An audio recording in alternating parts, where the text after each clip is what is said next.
Chapter 1366. Akhirnya, mata Jiang Chen tertuju pada wajah Kaisar Ever Violet yang tidak dapat diuraikan. Kaisar Ever Violet, aku terkejut bahwa karakter seperti kamu telah tertipu oleh pil zenit idiot ini untuk bertarung dalam pertempuran yang tidak dapat dimenangkan. Apakah kesombongan dan harga dirimu yang dikabarkan hanya untuk pertunjukan? Petik 2. Kaisar besar yang berkeliaran mendengus. Semua orang tahu kamu pembicara cepat, nak. Jika kamu mencoba mendorong aku untuk melakukan sesuatu, kamu sebaiknya menyerah sekarang.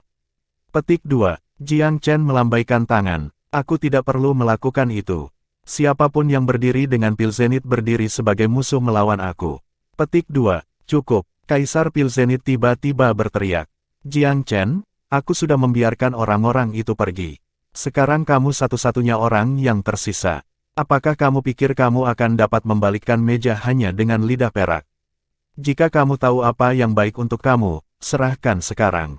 Petik 2. Betul, apa yang kamu tunggu? Sudah menyerah saja. Petik 2. Yang mulia, aku akan memimpin serangan. Biarkan aku menangkap anak itu dan hadirkan dia di hadapanmu. Petik 2. Izinkan aku, Yang mulia. Kaisar pil zenit tertawa ganas. Jangan maju dulu. Aku akan menjatuhkannya sendiri. Aku ingin melihat apa yang bisa dilakukan jenius yang berhasil menggagalkan Kaisar Sura. Petik 2. Semua orang terkejut dengan pernyataannya. Jangan lupa perjanjian kita, Kaisar pil zenit, Long Baxiang memanggil segera. Kami tidak membutuhkan yang lain kecuali naga itu. Kaisar pil zenit hanya mampu memobilisasi sekte naga langit karena naga tersebut. Dia membuat pengorbanan penting dalam distribusi rampasan. Tidak ada cara lain sekte naga langit akan rela mendengarkan perintah Kaisar. Pil zenit mengutuk dirinya sendiri. Long Baxiang adalah kenikmatan membunuh yang sangat besar. Dia suka meletakkan segala sesuatu di bawah meja di tempat terbuka. Transparansi yang cerobohnya membuat penguasa Pilvire City merona. Musuh belum dikalahkan dan dia sudah berbicara tentang membagi barang-barang. Kita membutuhkan resep pil panjang umur. Tuan dari modal surgawi abadi tidak mau kalah. Kuil Sublime Court menginginkan resep Kaisar Ascension Pil. Aku kira itu tidak meminta terlalu banyak. Seorang Kaisar Agung dari Kuil Court Sublime angkat bicara. Kepala Istana Sungai Empyrean tetap diam, tetapi matanya berkilauan karena keinginan. Dia hanya tertarik pada barang-barang berharga dari pertempuran ini seperti yang lainnya. Itu hanya karena patuh pada Pilvire City sehingga dia tidak mengajukan tuntutan. Teman-teman, kita bahkan belum memiliki pemilik benda-benda ini dalam genggaman kita, Kaisar pil zenit menyuarakan ketidaksenangannya. Mengapa kamu mendiskusikan rampasan sekarang? Untungnya, satu-satunya orang yang hadir ada di pihak mereka. Akan sangat memalukan bagi berita untuk mengetahui hal ini. Di seberang mereka, Jiang Chen menggonggong dengan aneh. Jangan ragu untuk berdiskusi sebanyak yang kamu mau. Beritahu aku kapan kamu selesai, oke. Petik 2. Jimat diaktifkan segera setelah hukumannya selesai. Itu adalah jimat Sky Clearer kuno dari sebelumnya. Setelah diaktifkan, ia memiliki kekuatan untuk menembus formasi dan melarikan diri melalui celah di ruang angkasa. Kaisar pil zenit telah menetapkan formasi berlapis yang meliputi seluruh wilayah pegunungan di sekitar mereka. Semua tanah di dekatnya termasuk di dalam dan dikendalikan olehnya. Mereka tidak memikirkan kemungkinan Jiang Chen melarikan diri. Bagaimana mungkin seorang jenius muda bisa lolos dari jerat begitu banyak Kaisar Agung? Sayangnya, mereka terlambat menyadari aktivasi talisman Sky Clearer bahwa Jiang Chen belum tertangkap. Berbicara tentang apa yang akan mereka lakukan dengan kemenangan itu benar-benar agak awal. Dia melarikan diri. Setelah dia, jangan biarkan anak itu melarikan diri. Dapatkan dia. Banyak Kaisar besar memukul dada mereka dengan penyesalan. Mereka tidak berharap Jiang Chen menggunakan jimat yang kuat. Kaisar pil zenit juga sedikit terkejut. Dia terengah-engah saat melihat Jiang Chen terbang ke arah barat. Apa terburu-buru? Seluruh pegunungan ini berada dalam jangkauan formasi kami. Dia tidak punya tempat untuk lari atau menyembunyikan waktu ini. Petik 2. Kaisar itu sangat percaya diri. Dia telah membuat jerat yang luar biasa kali ini. Dia yakin bahwa tandanya terperangkap terlepas dari mesin terbang melarikan diri atau cara perjalanan lainnya. Selama formasi tetap utuh, wilayah ribuan mil di sekitarnya dikunci. Jiang Chen tidak bisa melarikan diri hanya dengan mengubah dirinya menjadi cahaya. Yang lain diizinkan pergi hanya karena dia ingin menghindari masalah tambahan. Tujuan utamanya adalah Tuan Muda Velurium dan dia tidak akan berhenti untuk meraih kemenangan. Kaisar Pilzenit benar-benar tidak peduli dengan perkembangan itu. Alih-alih, ia merasakan serunya pemangsa memburu mangsanya. Anak itu tidak akan lepas dari perangkap kematian hari ini bahkan jika dia menumbuhkan sayap. Terkekeh pada dirinya sendiri, Kaisar Pilzenit melambaikan tangan ke yang lain. Ayo pergi. Berkat pembukaan yang diciptakan oleh jimat, Jiang Chen menembak keluar dari daerah di bawah kendali langsung musuh-musuhnya. Tetapi ketika dia melihat sekeliling, semuanya tampak seperti kabut samar-samar. Kabut dan awan mengaburkan visinya, sehingga tidak mungkin untuk menentukan arah mata angin. Apa ini? Jiang Chen membuka kesadarannya untuk mengintai. Begitu dia melakukannya, dia melihat rintangan yang jelas di depannya. Ini adalah formasi menjerat. Ada formasi di dalam formasi. Dia tidak asing dengan formasi pada umumnya. Yang satu ini khususnya telah dibangun sebagai rantai, serangkaian loop yang tidak terputus. Talisman Sky Clearer hanya memutus satu tautan pun dari formasi. Melarikan diri dari satu tautan hanya memunculkan tautan luar lainnya. Selain itu, sangat mungkin ada beberapa tautan luar yang saling bertumpuk. Sifat di rantai formasi membuat Jiang Chen kagum. Pilzenit keparat tua itu, seperti yang diharapkan dari salah satu orang top di 8 daerah atas, keahliannya dalam formasi juga luar biasa. Tuan Muda sepenuhnya memperluas kesadarannya untuk mencari jalan keluar dari formasi. Sayangnya, itu kedap air dimanapun dia memandang. Kain formasi berperilaku seperti tautan rantai literal, satu kunci diikat ke yang lain. Seperti simpul yang sangat rumit, sulit untuk dipecahkan atau disortir. Apakah itu kehendak surga bagi aku untuk berdiri dan bertarung? Jiang Chen awalnya berencana mengambil penerbangan instan. Dia sangat senang untuk mengerahkan pasukannya untuk bertarung di hari lain, balas dendam pada Pilzenit bisa menunggu. Namun, gunung-gunung di sekitarnya diselimuti oleh formasi yang memberatkan. Butuh sedikit waktu baginya untuk memecahkannya, sumber daya yang sebenarnya tidak ia miliki, setidaknya tidak jika Pilzenit punya sesuatu untuk dikatakan tentang hal itu.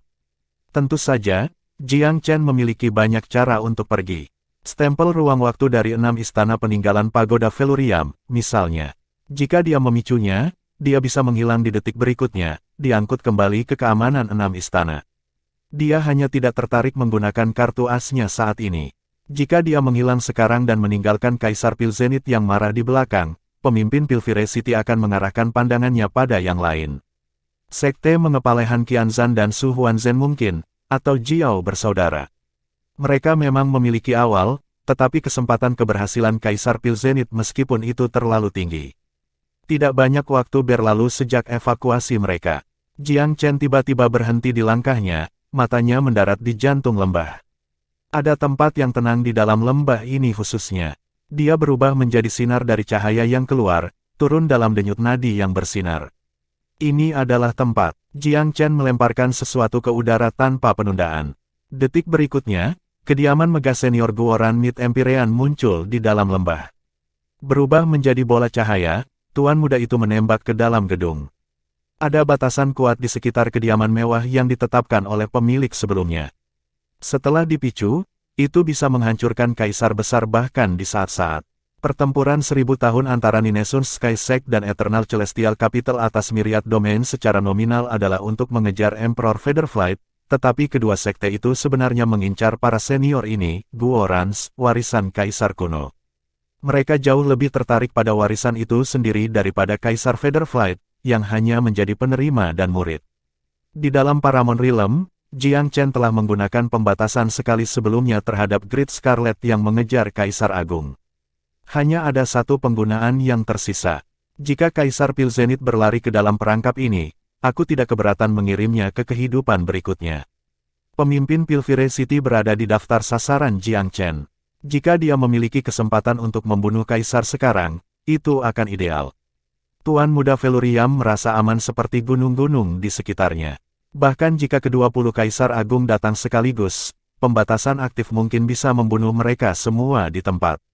Yang lain mungkin tidak tahu kekuatan para pembudidaya Empyrean, tetapi Jiang Chen mengetahuinya dengan baik. Mereka cukup rata-rata dari sudut pandang kehidupan sebelumnya, tetapi kaisar-kaisar besar dan ahli-ahli empiris sama sekali tidak ada bandingannya. Jiang Chen memasuki kediaman dan duduk bersila. Dia menunggu beberapa saat untuk Kaisar Wellspring dan yang lainnya untuk pergi sedikit lebih jauh. Sekarang, Kaisar Pilzenit dan gengnya tidak akan banyak sukses bahkan jika mereka memutuskan untuk menghidupkan mereka. Tetap saja, semakin banyak waktu aku bisa memerasnya, semakin baik. Jika mereka menjelajah di sini, aku tidak keberatan menggunakan batasan untuk mengirim mereka semua ke kerajaan datang. Petik 2. Jiang Chen tidak ingin melemahkan wilayah manusia secara keseluruhan, tetapi dia tidak merasakan belas kasihan atau belas kasihan untuk kaisar-kaisar besar ini. Perilaku mereka hari ini tidak lebih baik dari bandit. Dia bukan orang yang melanggar hak atau domain orang lain. Namun, setiap pelanggaran terhadapnya akan menerima balasan 10 kali lipat. Itu adalah prinsip pribadi Jiang Chen. Para penyergap ini telah melewati garis bawahnya untuk toleransi. Dalam kabut, mata Kaisar Everviolet menembus ke lembah yang dalam. Sana, meskipun Kaisar Agung yang berkeliaran itu sedikit lebih lemah dari Kaisar Pilzenit dalam hal kekuatan murni, penglihatan dan kemampuan matanya tidak ada duanya. Dia tidak tahu siapapun bahwa dia akan kalah, setidaknya. Kaisar Pilzenit melambai ke arah yang dilalui Everviolet. Ayo, mari kita pergi ke sana. 20 Kaisar Agung menjatuhkan satu persatu ke lembah kosong seperti hujan batu. Dari mana istana ini berasal? Ini aneh. Daois Luojue, apakah modal surgawi abadi membangun istana ini di tengah-tengah dari mana? Kuil ini terlihat sangat luar biasa. Aku terkejut kamu menyembunyikan sesuatu seperti ini. Petik 2. Penguasa modal surgawi abadi tampak suram.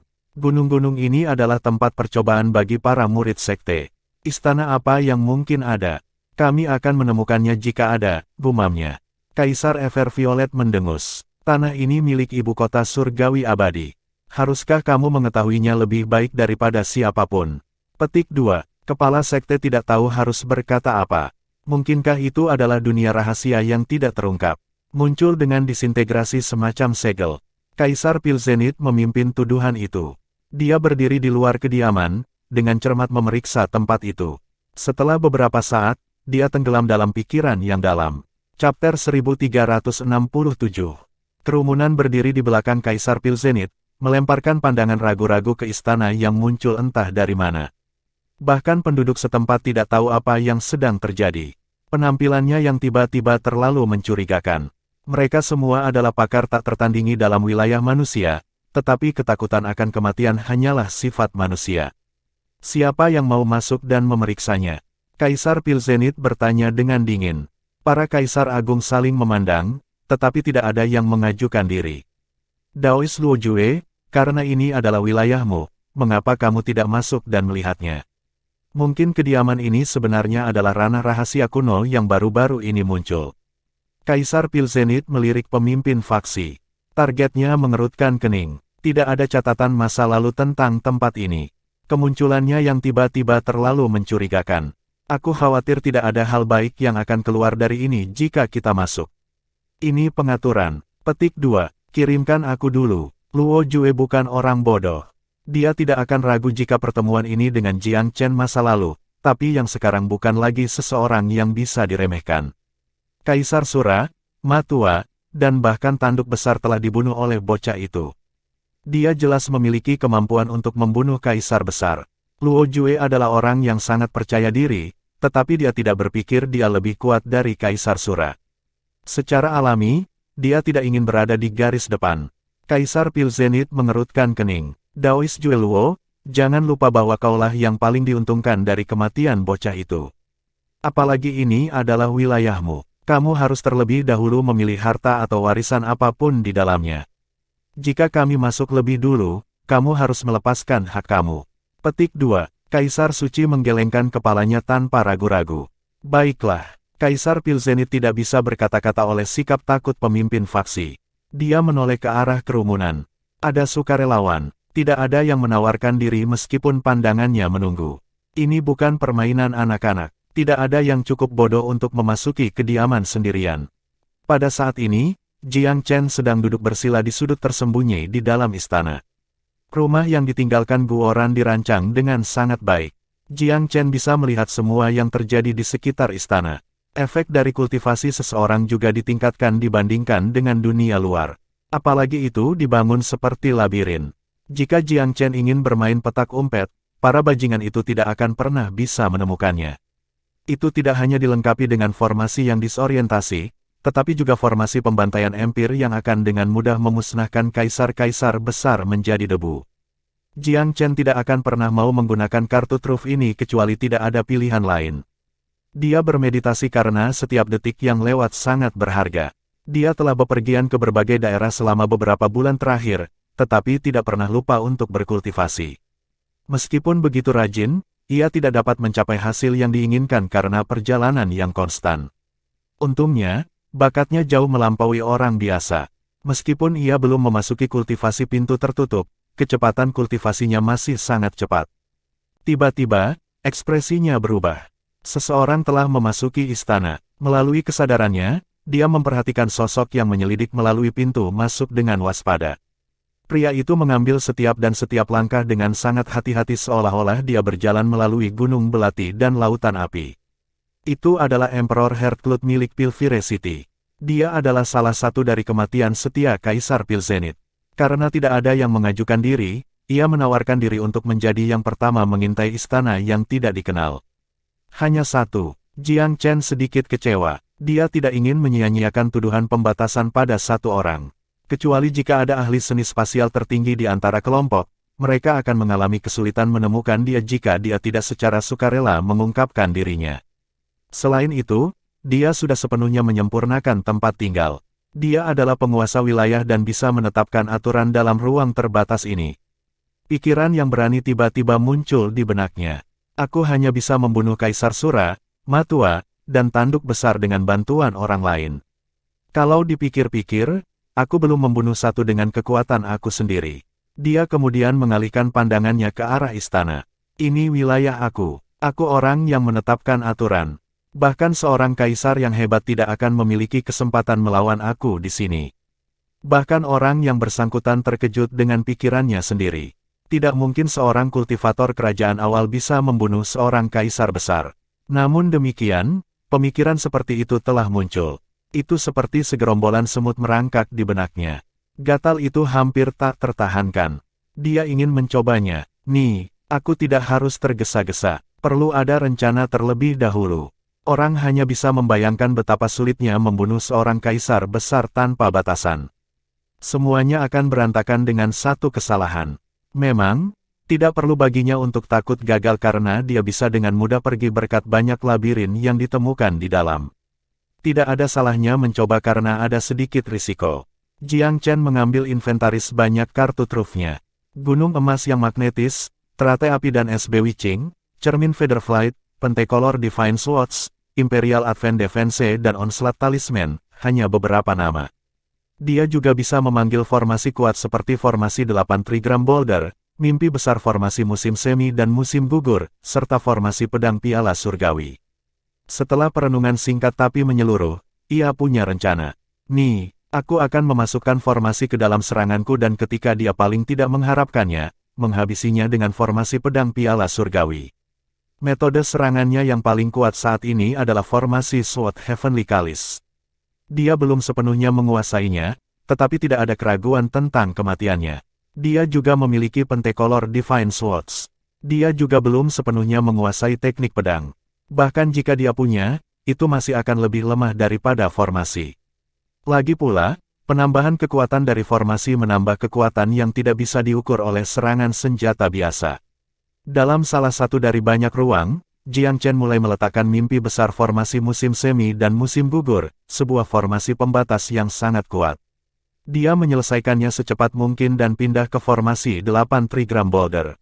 Formasi dalam formasi. Dia ingin membatasi musuhnya dan menyerang ketika paling tidak diharapkan.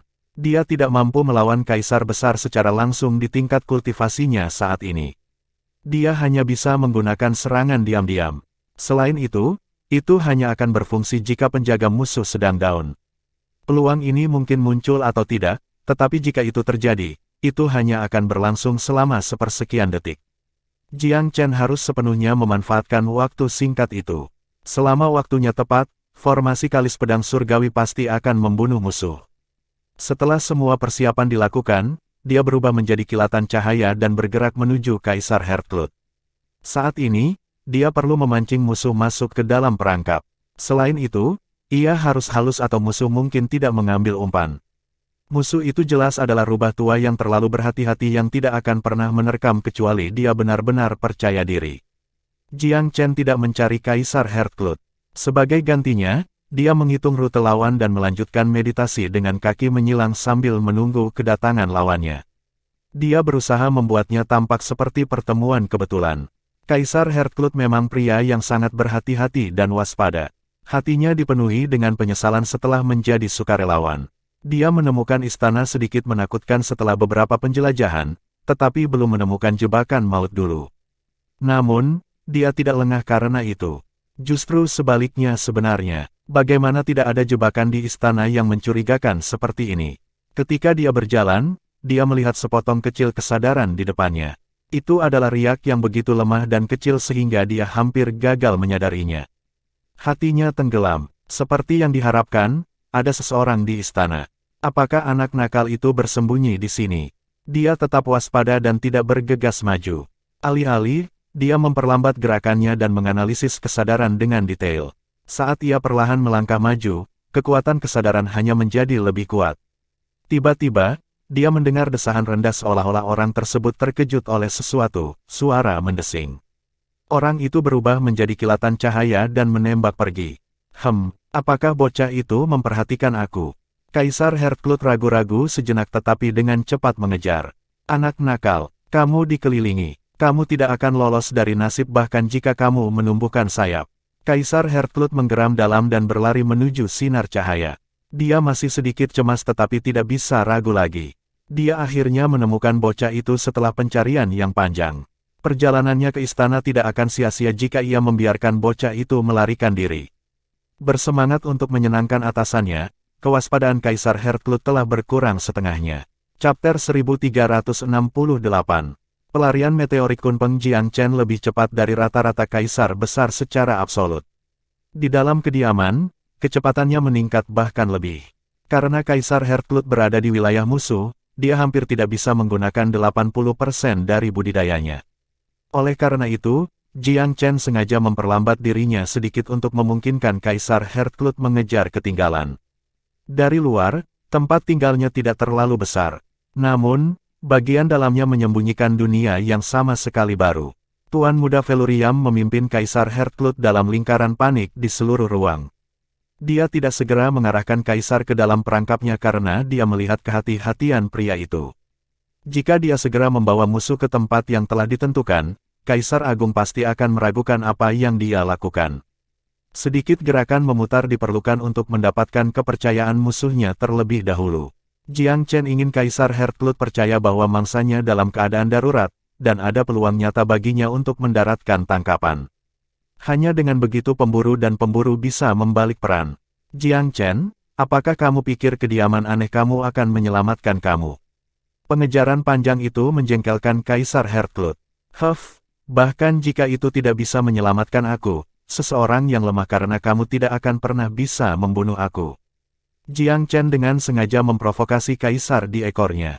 Betapa sombongnya kamu. Kaisar Heartcloth sangat tidak senang, mendorong dirinya untuk mempercepat lebih jauh. Jelas, ia masih sebagian mengamati dan menguji air. Kurangnya langkah Jiang Chen berangsur-angsur menghilangkan kekhawatirannya. Mungkin anak ini benar-benar tidak punya solusi lagi. Dia berhasil membunuh ketiga kaisar itu melalui sejumlah keuntungan, tetapi antek-anteknya telah diusir karena kedermawanan yang salah. Apa yang bisa dia lakukan padaku sendiri? Inilah yang ditegaskan kembali oleh Kaisar Heartcloth pada dirinya sendiri. Dengan tujuannya yang terlihat, ambisi Kaisar Heartcloth berkembang. Jika aku bisa menangkap bocah itu dan mendapatkan resep untuk Pinecrane dan Emperor Supremacy Pills, apa yang perlu aku miliki untuk mengikuti perintah Kaisar Pilzenit? Mengapa aku tidak bisa menjadi penentu nasib aku sendiri? Kaisar Heartcloth adalah salah satu loyalis terdekat Kaisar Pilzenit, tetapi ia tidak bebas dari keinginan dan aspirasinya sendiri. Semakin jelas ambisi itu, semakin kuat nafsunya untuk mencapainya. Aku harus mengalahkan anak itu, hati-hati. Kaisar Heartcloth tiba-tiba melonjak sekali lagi. Dengan kekle ganas, dia memunculkan rantai perak panjang di tangannya. Di ujung rantai adalah cakar yang sangat besar. Rantai yang mencengkeram jiwa, pergi. Tanpa ragu, Kaisar memberikan ayunan secepat kilat ke arah pemuda di depannya. Rantai mencengkeram jiwa adalah harta favoritnya. Itu bisa memperpanjang atau menarik kembali sesuka hati. Tiba-tiba akan muncul dari udara tipis untuk menangkap targetnya dan jarang terjawab. Dengan kecepatan kilat, ia tiba di belakang Jiang Chen dalam sekejap mata. Tuan muda tampaknya merasakan bahaya di belakangnya juga dan tiba-tiba meningkatkan kecepatannya, menghindari serangan pertama. Huff, apakah kamu pikir kamu bisa melarikan diri?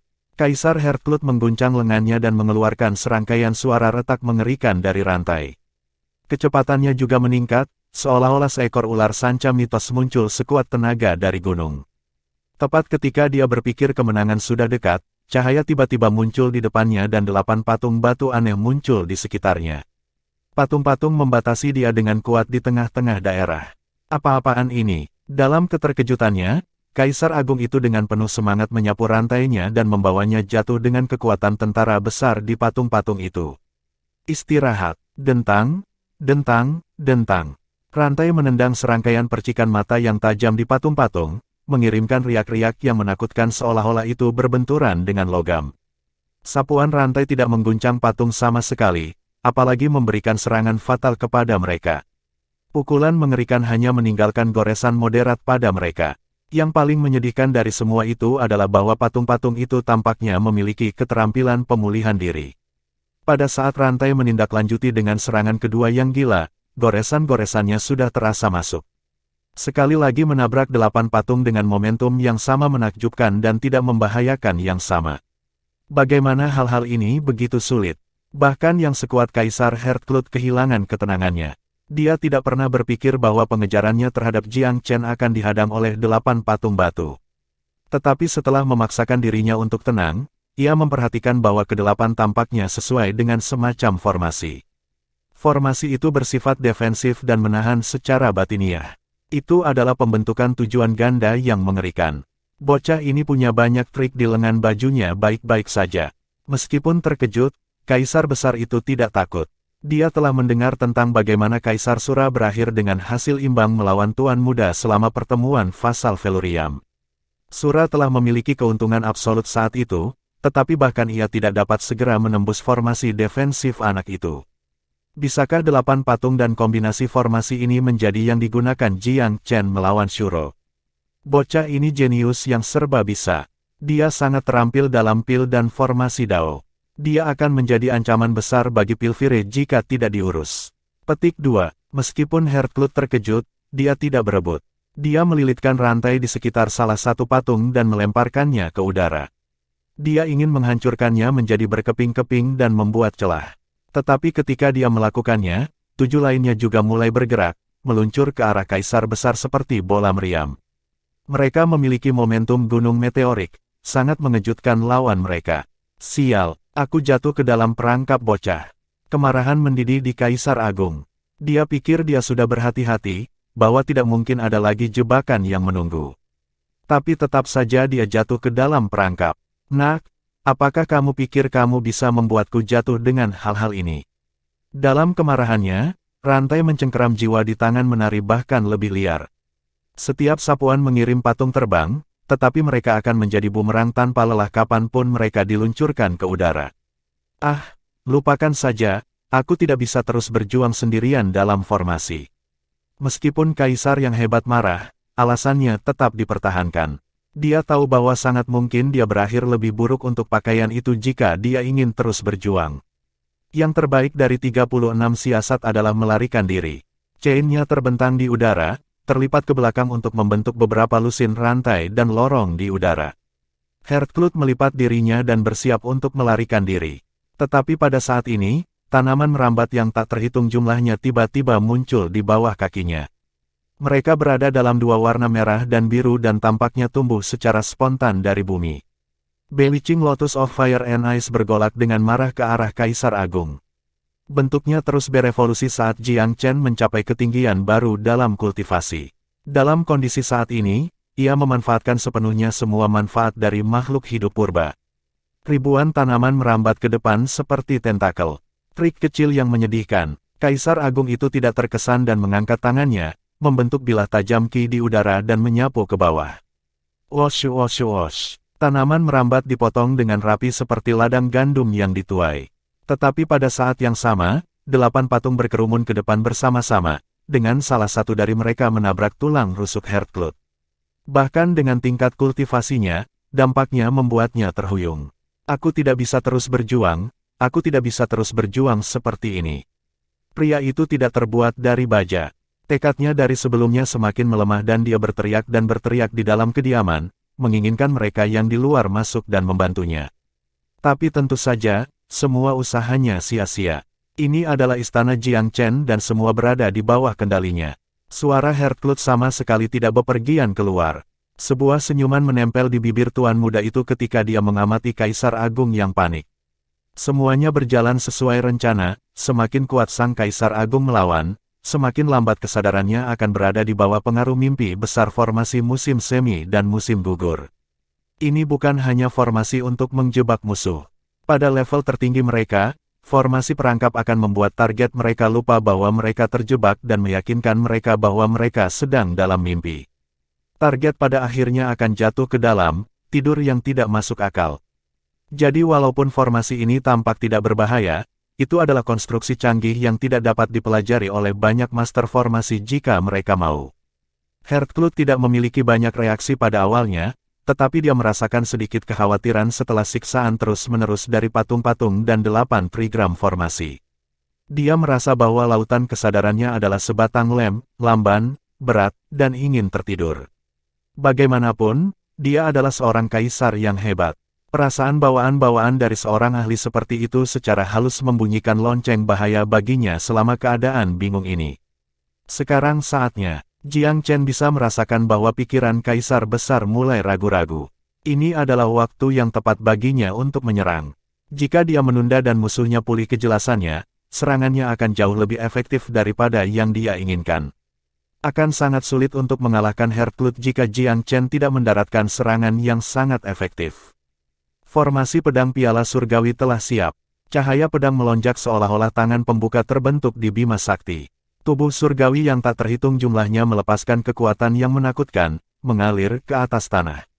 16 pedang terbang melolong dan melonjak seperti naga besar yang bisa menelan matahari dan bulan, memanggil momentum tanpa batas.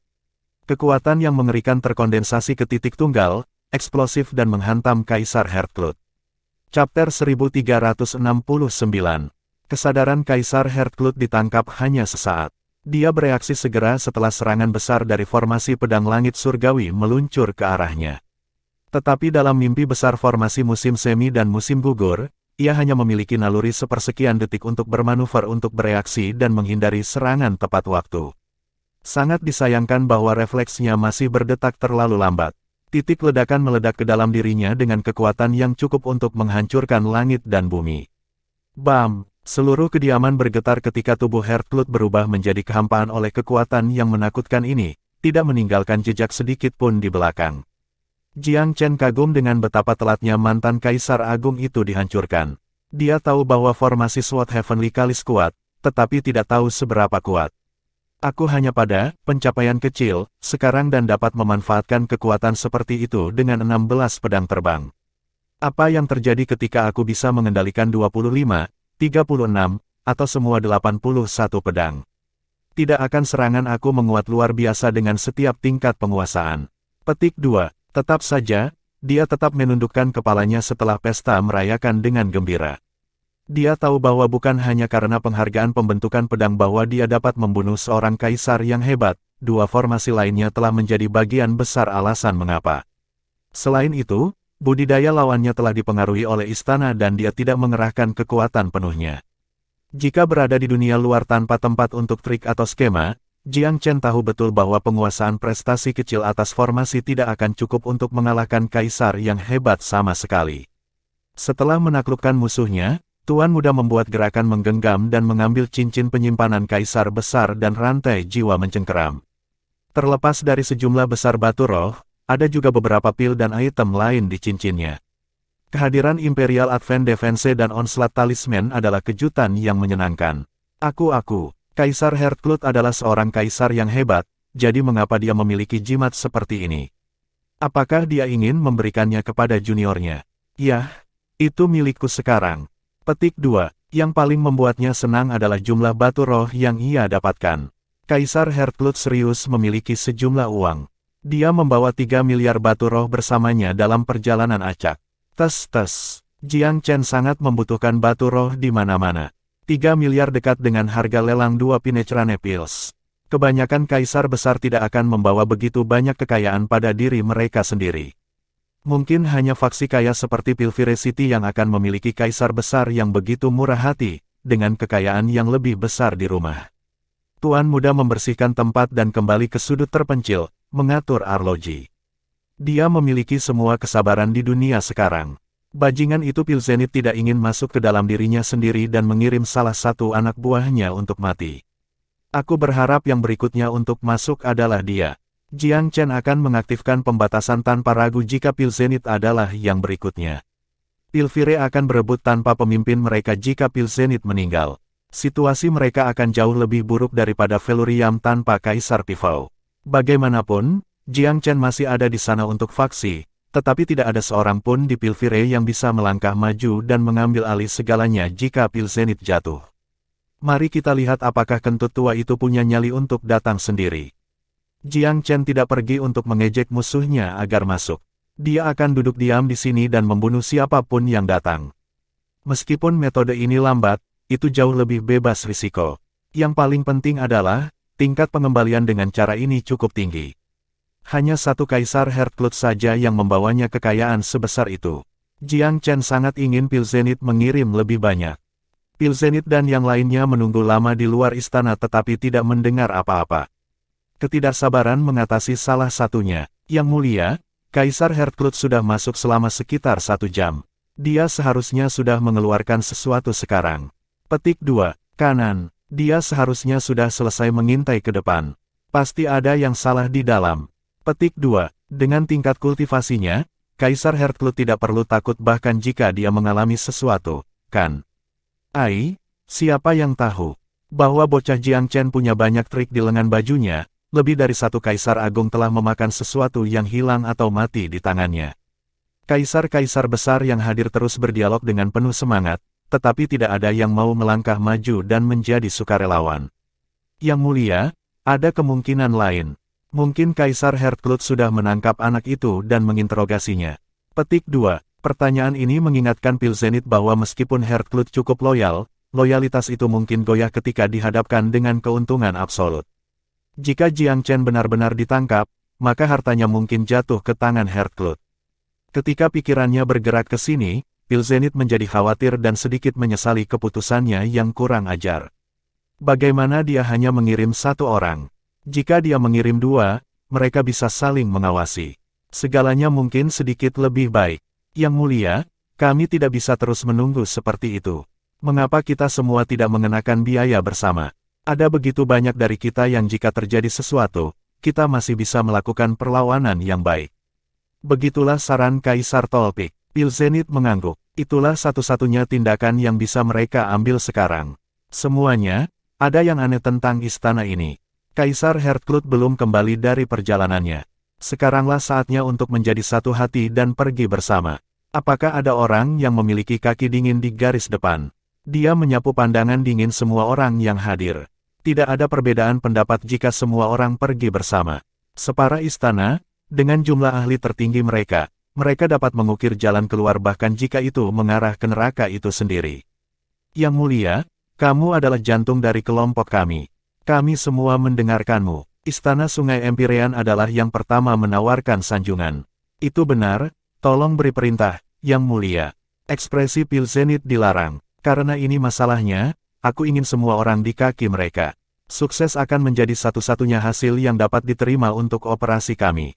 Mereka yang membantu aku menangkap Jiang Chen hidup-hidup akan sangat dihargai. Petik 2. Pilzenit tidak tahan untuk menghancurkan Jiang Chen dalam sekali jalan. Bukannya dia memegang junjungan muda dengan harga tertentu, tetapi kaisar besar itu mendambakan talenta dan yayasan pil pemuda itu. Pil Penetrane, Pil Supremacy Emperor, Pil Emperor Ascension. Nama-nama yang akrab ini telah menjungkirbalikkan seluruh wilayah manusia dan juga mengejutkan Kaisar Pilzenit. Dia hampir meragukan dirinya sendiri sejenak. Apakah dia sudah ketinggalan zaman? Apakah zamannya akan berakhir? Apakah bocah ini telah dikirim oleh surga untuk mengakhiri waktu pil zenit dan menggambar tirai pada zaman Pilvire mendominasi wilayah manusia? Tapi gagasan itu lenyap secepat itu datang. Sosok yang menentukan dari suatu generasi tidak akan pernah menyerah sampai saat-saat terakhir. Ketika dia melihat bahwa semua orang mengunyah gigitan itu, pil zenit mengulangi peringatannya. Semua orang, pasti ada lebih dari memenuhi mata jika ada sesuatu yang salah. Kaisar Heartblood telah masuk cukup lama. Aku khawatir dia mengalami beberapa masalah. Karena itu, berhati-hatilah dan tetap waspada ketika kamu masuk ke dalam. Pertahankan formasi setiap saat atau kamu mungkin memberi anak itu kesempatan. Jangan salahkan aku karena tidak memberi kamu peringatan terlebih dahulu. Dia melambaikan tangan. Ayo pergi. Lebih dari 20 kaisar agung mengalir ke istana. Gerakan mereka terdaftar pada kesadaran Jiang Chen dan dia melihat lebih dekat untuk melihat pil zenit di kepala kelompok. Musuhnya yang sudah tua sangat berhati-hati. Pil zenit telah mencium aroma penasaran begitu dia memasuki tempat tinggal. Itu adalah reaksi yang telah menyelamatkan hidupnya berkali-kali. Itu adalah aroma bahaya yang tebal. Dia melambaikan tangan untuk memerintahkan orang-orang di belakangnya untuk berhenti. Jangan terburu-buru, semuanya. Pasti ada sesuatu yang berbeda tentang istana ini. Bahan konstruksi dan pengaturannya semuanya sangat kuno, sehingga harus berasal dari zaman kuno. Berhati-hatilah saat bergerak sehingga kamu tidak memicu pembatasan apapun. Yang mulia, aku sepertinya tidak bisa merasakan kesadaran Kaisar Heartblood. Tiba-tiba Kaisar Tolpik melaporkan. Kata-katanya mengkonfirmasi apa yang juga ditemukan pil zenit.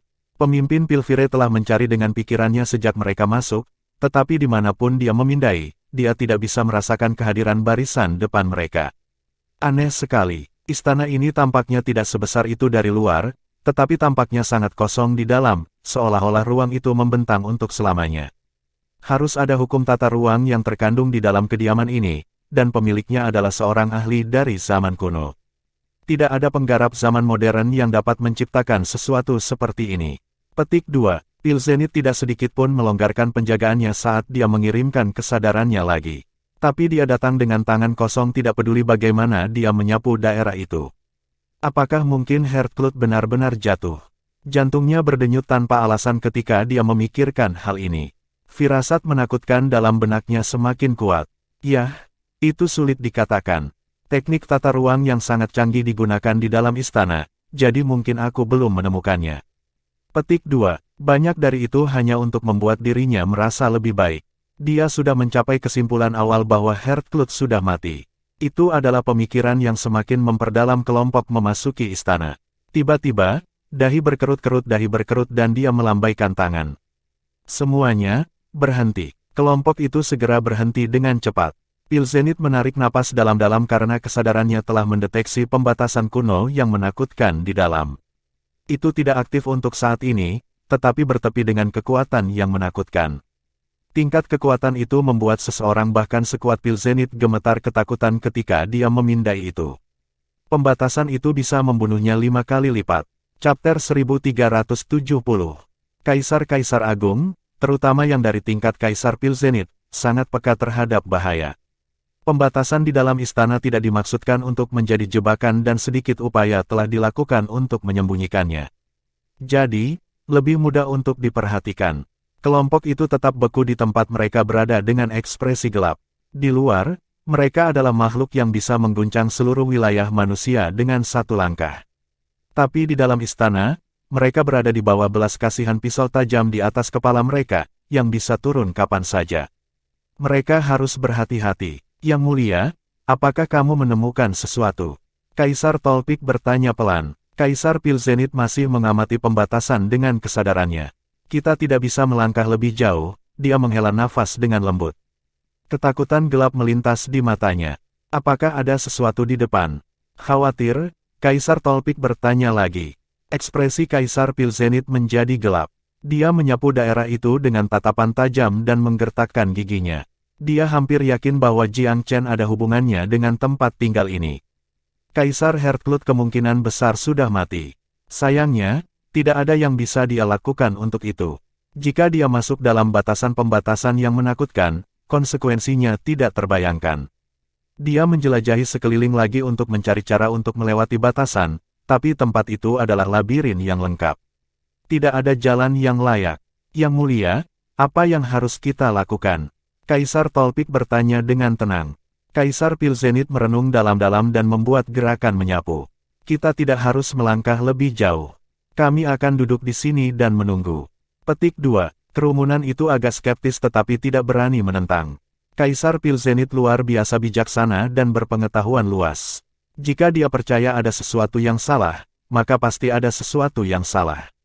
Selain itu, Kaisar Hertlut belum kembali dari perjalanannya. Beberapa mulai bertanya-tanya apakah Jiang Chen benar-benar di dalam istana. Tuan muda telah melihat segalanya dan agak sedih ketika Kaisar Pilzenit berhenti hanya beberapa ratus meter di luar jangkauan. Pilzenit sabar seperti serigala dan licik seperti rubah. Dia benar-benar lawan yang sulit. Jiang Chen siap menggunakan batasan untuk terakhir kalinya. Setelah melenyapkan Kaisar Pilzenit, Pilvire City tidak lagi menjadi ancaman. Sayangnya, si rubah licik telah merasakan bahaya dan memutuskan untuk duduk dan menunggu. Dia jelas berencana untuk mendirikan kemah dan menunggu kelinci jatuh ke dalam perangkap. Jiang Chen secara alami tidak akan pernah jatuh untuk trik bodoh seperti itu. Huff, kamu ingin menjaga pintu masuk. Rencana yang konyol. Dia sama sekali tidak terancam. Dia lebih dari bersedia untuk menunggu di istana karena dia bisa mengolah 2 kali lebih cepat di sini. Duduk di sini selama 1 atau 2 dekade benar-benar akan baik-baik saja. Hal yang sama tidak bisa dikatakan tentang Kaisar Pilzenit. Itu adalah pertempuran kesabaran sekarang. Hari-hari berlalu dengan tenang. 2 minggu berlalu dalam sekejap mata. Banyak teman Kaisar Pilzenit tumbuh gelisah. Mereka sudah akan huru-hara jika bukan karena reputasi dan kehadirannya yang luar biasa. Jiang Chen, bagaimanapun, masih santai seperti sebelumnya. Menurut perhitungannya, orang tuanya sekarang harus berada dalam jangkauan wilayah Velurium. Begitu mereka kembali ke kediaman Tuan Muda, bahkan Kaisar Pilzenit tidak bisa melakukan apapun kepada mereka. Terbebas dari kekhawatirannya, dia bahkan lebih santai dan menghabiskan hari-harinya untuk berkultivasi dan bermeditasi. Dengan berlalunya waktu, ia terus membuat kemajuan dan beringsut menuju ranah Kaisar tingkat ketiga. Akankah aku menerobos di dalam istana? Dia tidak benar-benar merasakan tekanan. Istana adalah wilayahnya dan menemukannya tidak akan mudah. Sementara ia berkultivasi pada kondisi yang sangat santai, kaisar-kaisar besar di pihak Kaisar Pilzenit kehilangan ketenangan mereka, terutama mereka berdua dari Sekte Naga Langit. Kaisar Dragon Tyrant marah. Kaisar Pilzenit, kapan kita akan berhenti menunggu tanpa hasil ini? Apa yang mungkin ada di depan kita yang membuatmu gemetar dalam sepatu bot? Petik 2. Sekte Naga Langit adalah satu-satunya sekte peringkat pertama yang berani berbicara kepada Kaisar Pilzenit dengan cara yang kurang ajar. Yang terakhir mengerutkan kening. Dia jelas tersinggung dengan cara bicara Kaisar Dragon Tyrant. Daois Baxiang, jika kamu tidak percaya padaku, mengapa kamu tidak pergi dan melihat sendiri? Kaisar Pilzenit menjawab dengan acuh tak acuh. Dia hanya mengundang Sekte Naga Langit karena Jiang Chen telah ditemani banyak kaisar besar. Karena kelompok itu telah bubar, tidak ada lagi alasan untuk menjaga sekte itu tetap ada. Dengan demikian, dia tidak lagi merasa perlu mengakomodasi Long Baxiang. Ini hanya membuat orang tersebut lebih marah. Coba lihat sendiri, Kaisar Hertlut bukan bagian dari sekte aku. Tetapi jika dia, aku akan menjadi yang pertama untuk menyelidiki mengapa dia hilang. Ini jelas merupakan penghinaan terselubung. Baxiang panjang, apa yang kamu maksudkan? Seorang kaisar berjanggut dari Pilvire City terlempar dengan marah. Dia adalah salah satu dari 3 kaisar agung di kota itu, yang dikenal luas sebagai Kaisar Cloud Surge. Huff, tidak ada sama sekali. Kaisar Dragon Tyrant meledak berkotek aneh. Kaisar Cloud Surge tetap sangat kesal. Kaisar Pilzenit secara alami memiliki rencananya. Kamu dapat pergi jika kamu mau. Tidak ada yang akan menghentikan kamu. Petik 2. Kamu berbicara seolah-olah aku mengajukan diri untuk ini. Aku tidak akan berada di sini jika kamu tidak meminta bantuan sekte aku. Long Baxiang terus bertolak belakang. Cukup, Kaisar Pilzenit menatap Kaisar Dragon Tyrant dengan dingin. Baxiang panjang, kesabaran aku ada batasnya. Potong omong kosong dan enyahlah jika kamu ingin pergi. Apakah kamu pikir aku takut menyinggung kamu hanya karena kamu salah satu sekte yang paling terkemuka?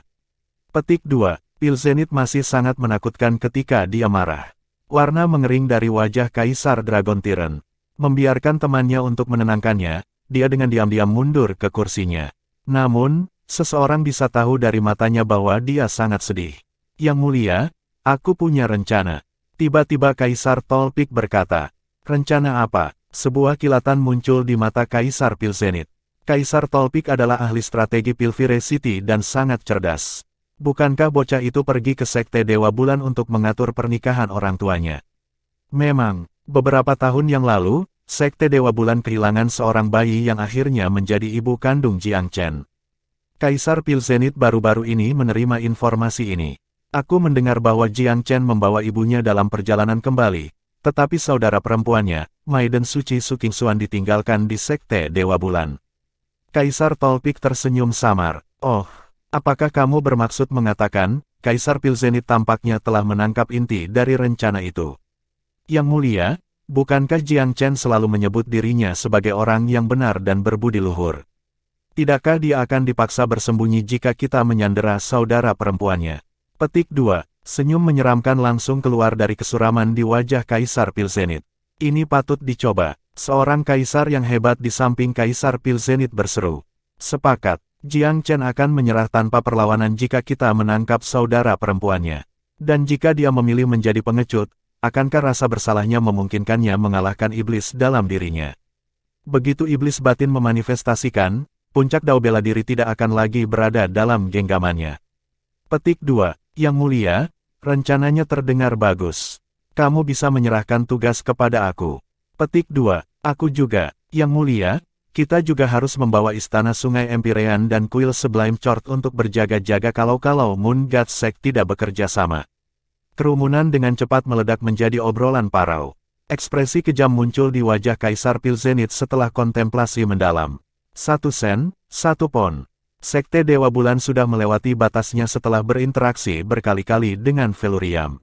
Dia jelas tersentuh oleh kesempatan itu. Dia sebelumnya harus memperhatikan reputasi dan statusnya, tetapi hal-hal seperti itu tidak lagi menjadi perhatian karena kedua faksi berada di tenggorokan masing-masing. Seluruh domain manusia terpecah menjadi dua sisi sekarang. Satu dengan Velurium, yang lain di bawah spanduk Pilvire. Tentu saja, ada juga beberapa partai netral, tetapi dengan meningkatnya permusuhan, pihak-pihak itu harus memilih pihak, cepat atau lambat.